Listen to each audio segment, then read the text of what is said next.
es nano, es mega. La liga de la ciencia es alfa, es beta. La liga de la ciencia.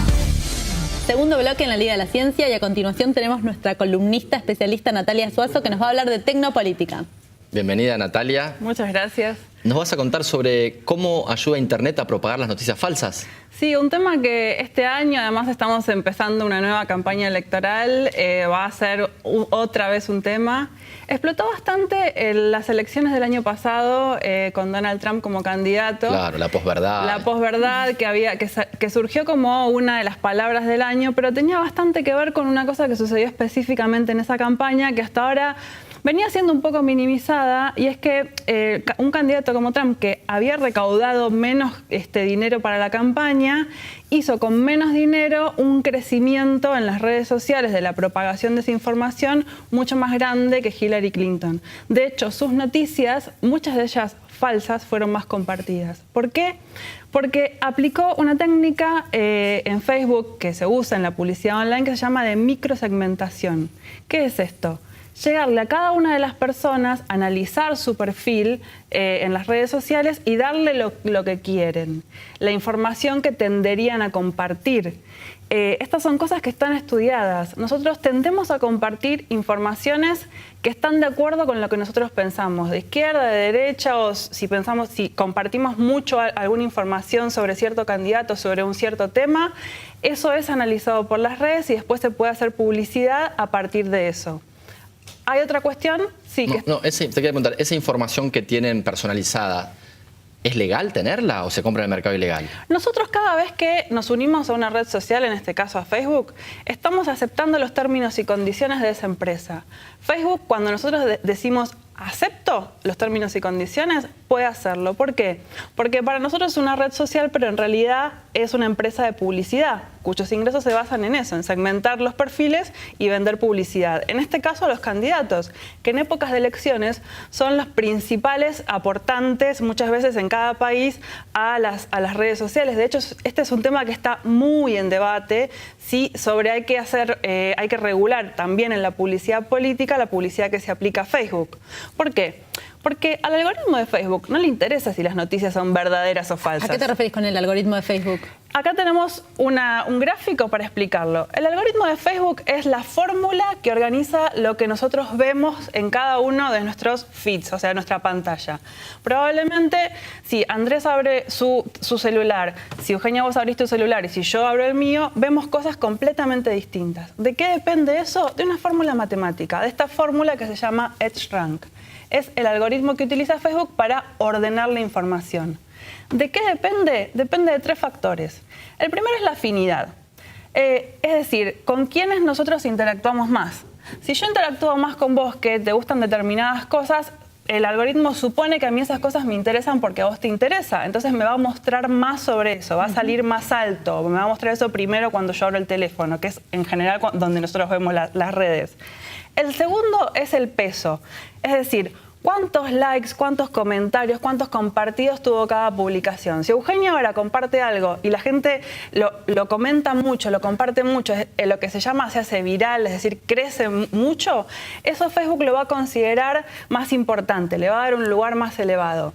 Claro, ella puede compartir cosas que sean verdaderas, cosas que sean falsas, al algoritmo no le importa, de nuevo, pero si eso funciona, funciona. Y la otra es el tiempo, lo que acá se llama decaimiento es el tiempo. Los primeros 15 minutos que un contenido se publica en las redes sociales, en este caso en Facebook, son fundamentales. ¿Por qué? Facebook está midiendo al instante. Si a los 15 minutos un contenido funciona, lo pone más arriba. ¿Por qué? Porque como quiere que nos quedemos dentro de la plataforma, porque eso es lo que se le vende a los anunciantes, cuanto más tiempo nos quedemos, o sea, asume que si algo rápidamente se transforma en importante, nos va a interesar. Si le interesa que nos quedemos, bueno, lo va a proponer como algo útil para nosotros. Esto es un problema porque también pasa lo mismo. Se empezó a generar una industria de las noticias falsas. que, es decir, son sitios que ponen links a cosas que emocionalmente tendemos a compartir. Eso también está comprobado. Tendemos a compartir cosas emocionalmente, sobre todo si son nuevas. Es decir, esto está estudiado. Compartimos más novedades o cosas que parecen novedades o un descubrimiento que cosas que ya están chequeadas y se agrega un dato más. O, por ejemplo, también está estudiado. Hay muchos sitios de lo que se llama periodismo de datos o fact-checking, por ejemplo, chequeado acá en Argentina. Cuando publican una información es compartida, pero cuando hacen un chequeo sobre algo que es falso, se comparte mucho menos. ¿Por qué? Porque también está estudiado que tendemos a compartir más lo que nos parece curioso o novedoso, pero después la retractación o lo que no era tan así, no lo tendemos a compartir tanto. Por eso se puede instalar una idea aunque después sea falsa. Después digo, bueno, me equivoqué, no era tan así, y eso en realidad no queda lo primero que Correcto. Porque además también para instalar una idea, a veces las redes sociales, a veces nos sucede esto.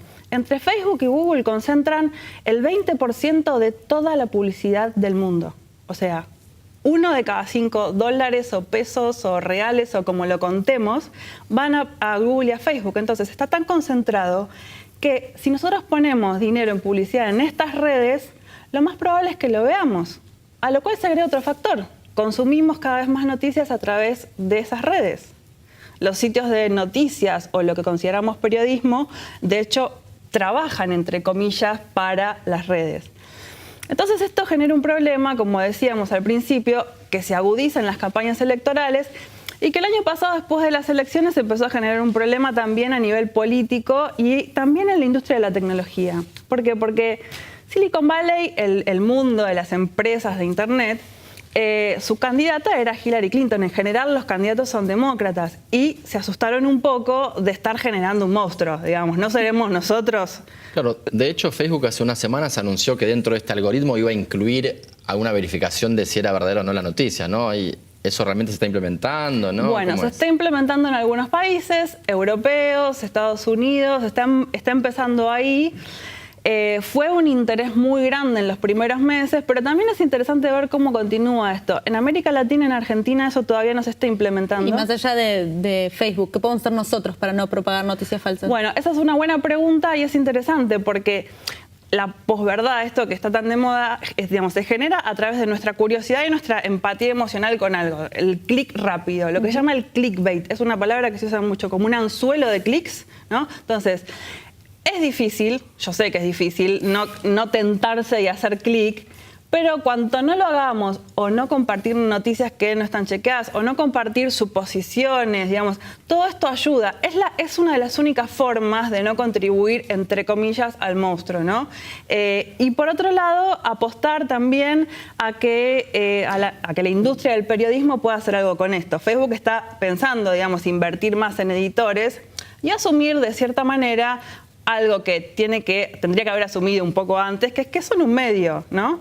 Entonces, que lo que ellos comparten también tiene un peso en la opinión pública. Pero en principio nosotros no alimentar ese monstruo que a veces juega en contra. Ser un poco escéptico, no compartir lo primero que aparece en Facebook. Y Nati, con Andrés el otro día hablábamos de las cámaras de resonancia, que uno, por cómo son los algoritmos de Facebook, se comunica con gente que piensa como uno y termina pensando que todo el mundo piensa como piensa uno porque sus amigos más cercanos piensan así. Sí, eso se empezó a estudiar hace mucho, en la década del 50 y los 60 en la opinión pública, pero hubo un autor que habla de Internet, en ese caso de las burbujas de filtro. Se llama Eli Parisier, ya sacó 2 libros, se va a publicar uno muy pronto acá en Argentina, y él habla de ese tema de las burbujas de filtros, que ya venía siendo estudiado por la opinión pública, entre comillas, tradicional, los que estudiaban los medios de comunicación como la televisión y los diarios, y ahora se generó un nuevo debate sobre esto, sobre las burbujas de filtro, que es lo que hablábamos, y esto es cierto, está estudiado. Y además se genera otra cuestión que menciona mucho Alex Krotowski, una periodista británica que condujo un ciclo muy bueno allá, que lo que dice ella es que perdemos en cierto punto la serendipia, esa palabra que es que podemos encontrarnos con cosas nuevas sin esperarnos, ¿no? Si nuestro mundo está cerrado en burbujas de filtro, de filtros de lo que compartimos nosotros en nuestros pequeños micromundos y vivimos en esos micromundos, en cierto punto no nos vamos a enterar de cosas que otros no quieran que nos enteremos. Y eso también tenemos que pensarlo como estas cuestiones más filosóficas o políticas que a veces en la rapidez de encontrar todo fácil nos perdemos o nos dejamos de preguntar. Bueno, muchísimas gracias, Natalia.